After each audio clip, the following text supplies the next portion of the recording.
Walking the Path. This is John Jacob Mubarak, and I'm thrilled to be here with you. I'm so grateful to have this opportunity to um, to share with you today, and I am really excited that you're here, and I'm excited to be here.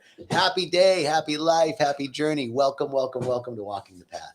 I'm so grateful to have this opportunity to speak with you today and to share with you just a little bit about what's going on at Rhythmia. Rhythmia, oh my goodness. We have so much going on right now. Reverend Michael Bernard Beckwith is here on property, and it is amazing, amazing to have him here. And what's happening here? What's happening is the same thing that happens every week: healing, transformation. Something magical happens here. I was just talking to a therapist who has a specialty in trauma, ADHD and healing trauma. Hey, Sherry. Hi, Dorota. Great to see you all. Hello, hello. So happy to be here with you. Um, and so what happens I think you actually have to make it go live. What happens to all of us, and what this therapist was sharing with me, was that he is amazed at what we're doing here because he can't do this in talk therapy. That's what he was telling me. He can't do this in talk therapy. And so he's actually fascinated by what happens here in a week that he hasn't been able to do with his clients in years.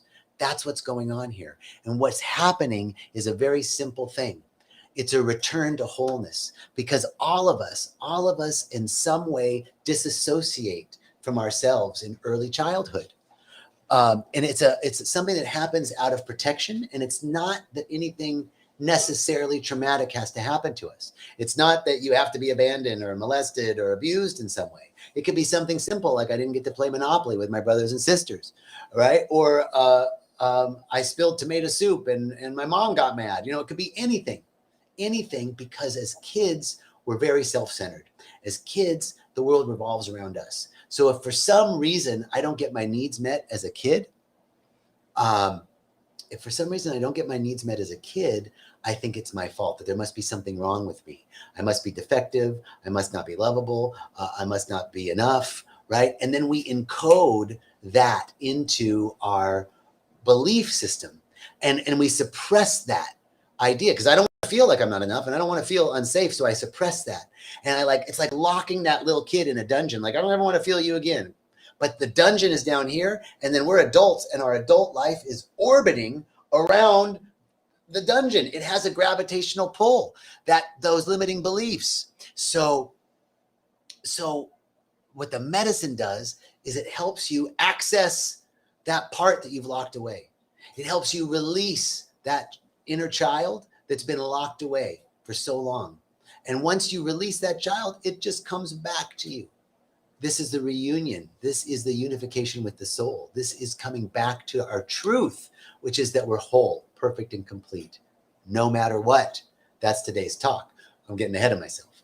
So what's happening at Rhythmia is you see that instant that had you lock that part of yourself away, and you liberate that part. It comes back to you. It comes back. You're not cutting it out. You're bringing it together.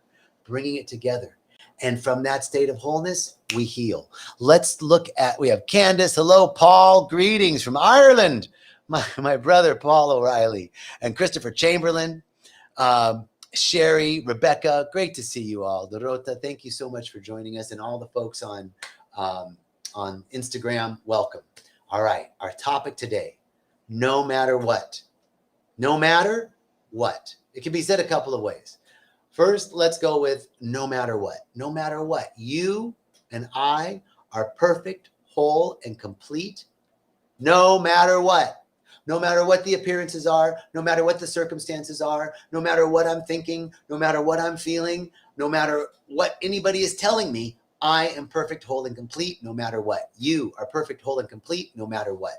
No matter how bad it is, no matter how bad of a day I'm having, no matter if Mercury is in retrograde or Mercury is in Gatorade. I don't know where the hell Mercury is, but whatever it is, it doesn't matter, because you and I are perfect, whole, and complete, no matter what. What does that mean? Hey, Brad, how you doing? Tracy, great to see you. New Jersey, we got New Jersey in the house, Minneapolis in the house. What's up? So how is that true? How is it true that I'm perfect, whole, and complete, even if I'm feeling really crummy about myself, even if I'm having a bad day? Maybe I've trespassed in some way, made a mistake, done something embarrassing, told a lie. I was out of integrity. I didn't meet a deadline, whatever it was. I didn't do my morning practice, right? No matter what, you're perfect, whole, and complete. The truth is that there's an old Buddhist saying that says we're all struggling to become more of what we already are, right? We're all struggling to become more of what we already are. What the hell does that mean? How do I become more of what I already am? That kind of pisses me off. I'm pissed at the Buddhists, right? Like, I'm me. How do I become more of me? You become more of you. I become more of me by becoming less of what I'm not. What am I not? I'm not my thoughts. I'm not my body.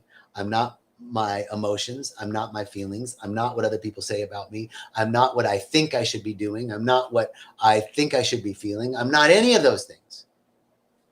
What am I? What are you? We are luminous beings of light. We are incredible, multi-dimensional beings. This iteration of who we are, this condensation of the physical, is just one part of the enormity of who we are. There's a whole spectrum. There's many octaves of our beingness. We're only seeing this and we think this is real. When medicine starts to show you there's more to you than just this. In meditation, we can see there's more to me than just this. In breath work, I can see there's more to me than just this. How do I know that there's more to me than just what I'm seeing? Okay, try this on for size. Deborah Charles, hello, lovely. How are you? How do I know that I'm more than my thoughts? How do I know that I'm more than my body? All right, try this on for size. Did you look at yourself in the mirror when you were 10? Did you look at yourself in the mirror when you were 20? How about 25? How about 30? How about 40? How about 50? Right? You've looked at yourself in the mirror all the years of your life, and you're definitely different than you were at 10 or 20 or 30 or 40 or 50, right? Depending on your age. But there's something true about you. It's the same you inside looking out through those eyes at this thing that's changing, but you're you in there. What is this thing called you, or this thing called me? What is that? That thing? That's the true part. That's the real part. That's the part that doesn't change, because we're looking out at ourselves in the mirror and seeing all these changes on our physical body, but we're not our physical body. We know that we have these emotional states, highs and lows, and we go up and down, and sometimes we feel good and sometimes we feel bad. Is any of that true? No matter how good we feel or how bad we feel, the truth is that we are an essence of intelligence, an essence of beauty, an essence of love, an essence of joy. There's this part of us that's inside that is pure, unexpressed spirit. That's the part that's real. That's the part that's looking out at the mirror. Pure, unexpressed consciousness. Consciousness, right? The faculty of thinking about what we're thinking about. The faculty of awareness. That's the truth of who you are. Awareness. And how is it that I'm more than just this and I have other octaves of my dimension? Well, I'll use an example of science. We know that there's a visible spectrum of light. I know that there's the color red, right? I know that there's a color red and I can see the red, but then there's infrared and ultra red. There's ultraviolet, right? There's all these different non-visible aspects of light. So there's visible spectrum and invisible spectrum of light, but it's all light. It's all color, right? It's all red, but there's the visible part and the invisible part. That's like us. There's this visible part, and then there's an extension of our spectrum that's much greater than the physical representation of who we are. And those are the octaves of our awareness, of our consciousness, right? You can place your awareness, you can place your consciousness anywhere you want to go. Think about just close your eyes for a minute and go, all right, I want to go to the farthest place that I can think of. Whatever corner of the universe, boom, you're there. What went there? Some part of you went there. There's a part of you that's able to place your awareness in another part of the galaxy and be here. This is the extension of who we are. So when we say that you are perfect, whole, and complete, that I am perfect, whole, and complete, no matter what, we're referring to that part of us that's pure, unexpressed spirit at the center of our being, our awareness, our consciousness that resides. Actually, it doesn't reside in us. Our consciousness, we reside in our consciousness. The soul isn't in the body. The body is in the soul. The consciousness isn't in the mind. The mind and the body are in consciousness, in intelligence. And so when we say we are perfect, whole, and complete, no matter what, we're one with God, no matter what we're saying is that no matter what the physical appearance, 10 years, 30 years, 40 years, no matter what the emotional state, up, down, low, no matter what the appearance, a visible spectrum, invisible spectrum, I'm more than this. I'm perfect, whole, and complete. There's a part of me that's pure, unexpressed spirit. And that is the part that heals. That is the part that comes into alignment. That is the part that as we recognize it, we realize more and more our oneness with the source of all of life. No matter what, you're one with life. No matter what, you're one with intelligence. No matter what, you're one with beauty. No matter what, you're one with joy. No matter what, you're one with creativity. No matter what, you're one with excellence. No matter what, you're one with peace. You're one with harmony. You're one with joy. You're one with bliss. No matter what, you're one with abundance. No matter what the appearances are, we're one with life. No matter what the appearances are, we're one. Why is that important? Because appearances can change. Appearances come and go. One of my favorite lines from Ernest Holmes is a prayer that he said, when the material world is rolled up like a scroll and placed upon a shelf and numbered among the things that were once thought to be, I am. When the material world is rolled up like a scroll and placed upon a shelf and numbered among the things that were once thought to be, I am. This is a powerful statement of the truth that we're one with God no matter what. We're one with peace no matter what. Because when all of the material things that are coming and going, the ephemeral changing of the material world, the ephemeral changing of our emotional states, no matter what, when all of that is done changing, when it's all rolled up and put away on a shelf and numbered among the things that were thought to be, what still is? I am. The I am awareness, the I am consciousness, the awareness of self, awareness and consciousness, the eternal aspect of who we are. And we're living and moving and having our beingness in this intelligence. It's all around us. It's in us and it's all around us. There's an intelligence in me and in you right now that's creating in the mitochondria of our cells, it's creating energy. It's reproducing cells on a cellular level. There's this perfect blueprint at the center of every atom of our bodies. And that perfect blueprint at the center of every atom of our bodies, right, is intelligence. And that intelligence is informing all the deft functions of our cellular body. So there's an intelligence that's digesting our food. For some of it's growing hair. For some of it's not growing hair, but it's growing the cells in our skin. It's beating our heart. It's breathing our lungs, right? There's an intelligence. It's all happening automatically without our interference. Guess what else is happening automatically without our interference? The earth is spinning. You didn't have to do anything. You have nothing to do with that. Earth is spinning. Sun is burning. Waves are waving. Birds are flying, right? Without any human compulsion, all this is going on. The plants are growing. The weather systems are happening.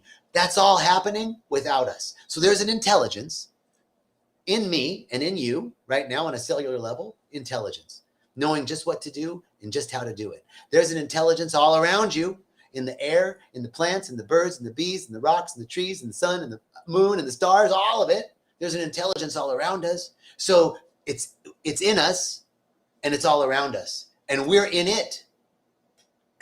Right?